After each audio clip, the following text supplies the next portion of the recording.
Between 2003 and 2009, a soft-spoken man in Karnataka carried a secret weapon. A small packet, a white powder, and a lie he repeated again and again.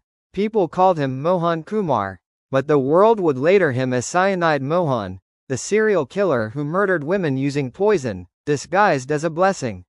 Mohan wasn't a gangster. He wasn't a professional criminal. He was a school teacher. A man people trusted, a man who looked ordinary, almost invisible. But behind the calm face was a predator. He found his victims among women who were desperate, looking for love, marriage, or a better life. And Mohan knew exactly how to manipulate those dreams. Mohan's method was disturbingly simple, and unbelievably effective. He would approach a woman looking for marriage or financial help. He promised love, security, a future. But first, he told them they needed a ritual, a blessing before starting their new life.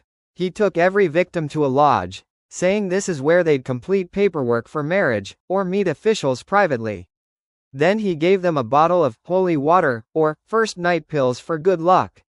But inside was cyanide. One sip, one swallow, and within minutes, the victim collapsed. As the victims died, Mohan stole their jewelry, money, and belongings. He walked out calmly, left their bodies behind in the lodge bathroom or on a bus stand. There were no screams, no struggle, no witnesses. Every death looked like an accident, or suicide. And Mohan simply moved on to his next target. The police later discovered a pattern. Mohan targeted women who had financial problems, were estranged from their families, wanted marriage quickly, trusted easily, had no one to check on them. This made the investigation difficult. There was no connection between the victims. No one reported them missing instantly. And Mohan blended into crowds like a ghost. In 2009, everything changed. One of his last victims died in a hotel room, and this time, police found something unusual. A suspicious phone number, a name that kept appearing in different lodge registers. Mohan Kumar. The police tracked him, and when they finally caught him, they found cyanide packets in his bag, the same poison used in goldsmith shops. He confessed to multiple murders. Calmly, coldly, as if he was explaining a routine. Mohan was convicted for the murders of 20 women, but investigators believe the number could be much higher.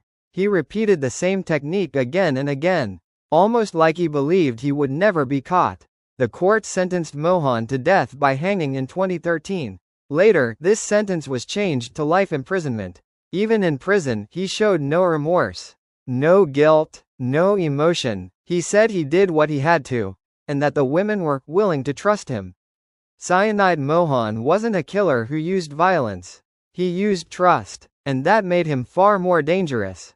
He turned hope into a trap, faith into a weapon, and dreams into poison. This is the story of a man who mastered the art of deception, and left behind some of the most disturbing crimes in India's history.